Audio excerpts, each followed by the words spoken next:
Good evening, everyone. My name is V. I'm the event chair of Computer Science and Engineering Ambassador, and I'm a philosophy and computer science student. First, I would like to thank you to all the speakers who have come here to speak with us, to Computer Science and Engineering Ambassador for organizing this event, and for all the students and faculty who have helped assisting organizing this event. I would also like to thank all of you for coming here and take the time out of your day to join us. So for this event started out as a conversation between two friends. So me and Cone over there, we would go to coffee house and then speak for an hour on any topic that interests us, whether it be philosophy, computer science, or art, literature. So as a philosophy and computer science major, I've always been interested in drawing, connection between different disciplinary. So one day I just came to him and say, hey, wouldn't it be great if we have, a truly interdisciplinary lecture? So we gathered a team, and 4 months later, here we are. So, and the reason that we started this lecture series is because in an increasingly tech-dominant world, it's always important for us to hear from multiple perspectives on the very thing that is transforming our society. Yeah, you guys can.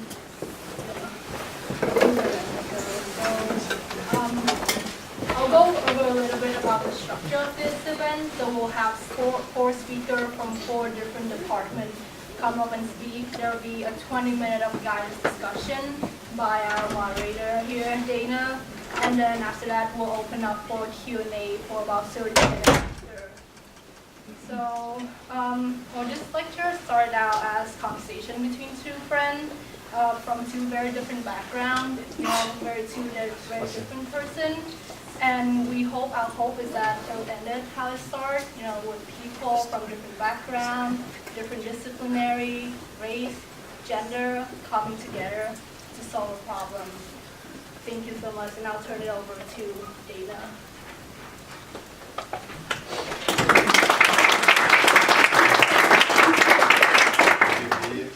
Like he said, my name is Dana Hoppy. I will be the moderator for this evening's event.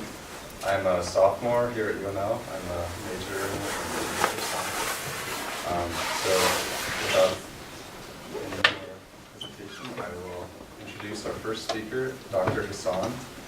He is an assistant professor of practice of the Department of Computer Science and Engineering, and his research area revolves around artificial intelligence, agent-based systems, network science, complex systems, and machine learning. So everyone, Dr. Hassan.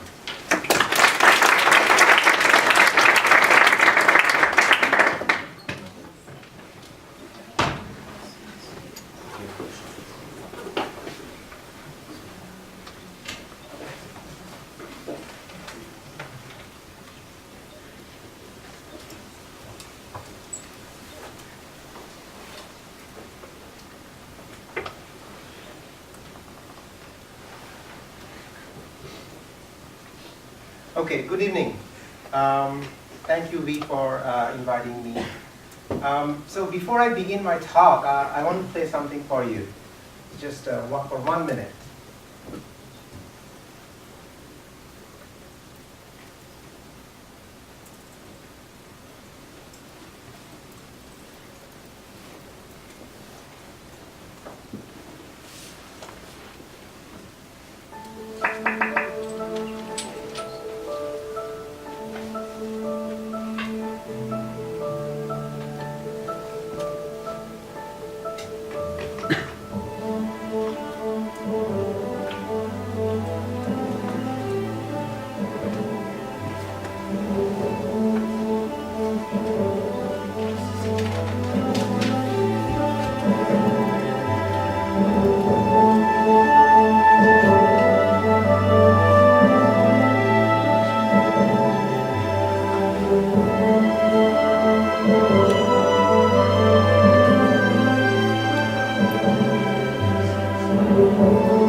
producing classical music. Okay, and this is not some AI amateur who's dabbling with this AI program. This particular music is produced for commercial purpose. So they are selling it and making money out of it. So these are serious stuff. And it's not just this particular company, Aiva. There are other companies, that are doing this kind of music based on AI. And there are people who spend decades of their research, invested their life on producing music with the help of AI. Now, to me, this is amazing because we used to think that music, art, these are things that are innate to human. These are unique human enterprise. But then the fact that AI can produce this kind of emotional art, says something about AI. Let's look at another example, an art. This is not by Van Gogh, obviously. This has been created by an AI system. It's called Deep Dream Generator. Another example, a fascinating art. It's not Dali, it's not Duchamp, it's not Chagall. It's a different world. Okay, we have graduated to a different reality, and that different reality requires different kind of expression. And who is better than AI to give that expression to art? We have come to a stage at which we can ask interesting questions. Questions like, can we teach AI about art styles, so that AI can produce novel kind of art. Art, that does not conform with the established styles. There is this person at Rutgers University who has been doing this kind of research, and he produced some amazing paintings, amazing art. I can show you some examples from his work. And it's unbelievable that AI can produce art like this. AI can produce, fascinating classical music, fascinating, different fusion music for us. Of course, there are other applications, more practical applications, that involve factory worker, robot factory worker, applications that involve security guards, recommendation systems. In science, AI can discover planets. Recently, a few years back, NASA and with the help of Google AI was able to discover planets outside our solar system. Then, of course, there are these self-driving cars, right? AI can detect, this story, can detect images, can recognize speech, can translate, and can even deliver pizza. Okay. And we can deliver pizza not just by cars, we can do it by drones. Does it work all the time? I don't know, probably not. Trust me, this is not fault of AI. So these are some fascinating examples of AI and what AI can do for us. So AI can't just detect cats, it can detect cancer. Okay. And there is this growing investment of AI in medical research. And we have evidence to prove that AI can successfully detect heart disease, can successfully detect lung cancer. And there are companies that are doing heavy research on this medical diagnosis. Okay.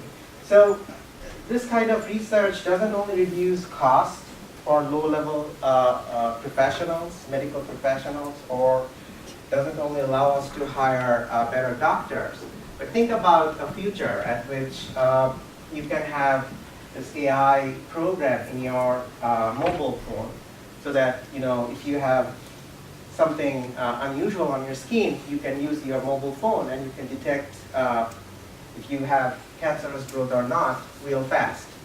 So which is pretty cool. It's not only cheap, but it's quick, it's fast. Okay. In entertainment, think about Animoji. If you're familiar with this very interesting invention of AI in the latest iPhone, you will know that AI can literally follow your facial expression and can mimic that. Okay. Not only that, we have taken AI to a level we can produce these 3D selfies. This is fun, but then there are startup companies that have taken this fun thing to a new level. There's a startup company, it's called Loom AI, who can produce 3D selfies to replicate your personality.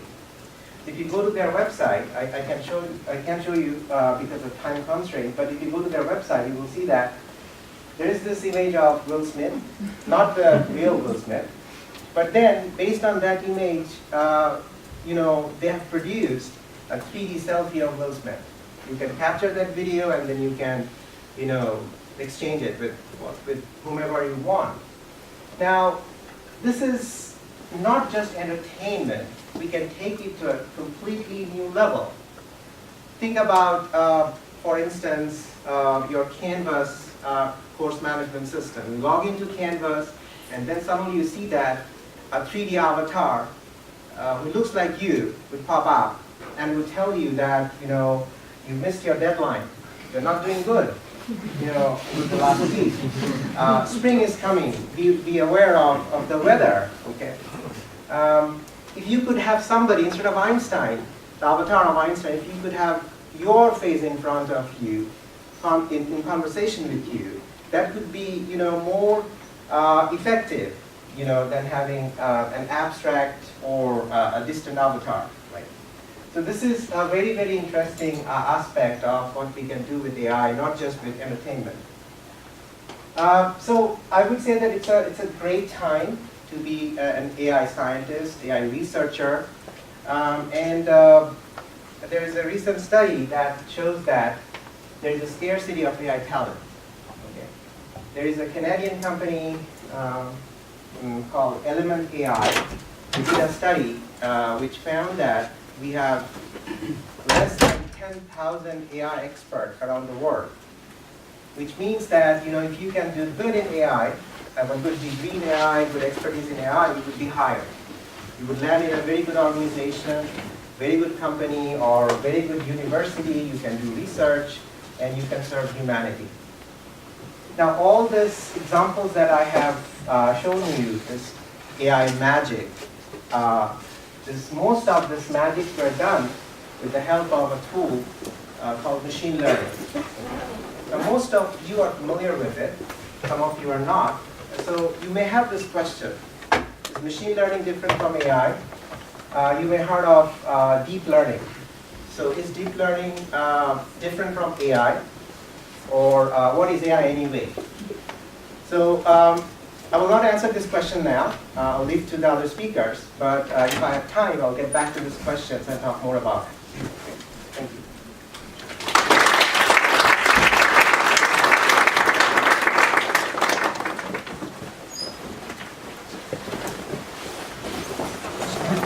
Thank you, Dr. Hassan. Our next speaker is Dr. Denbaum. He is an assistant professor of economics at the University of Grad School, and his primary fields are labor and public economics. Thanks.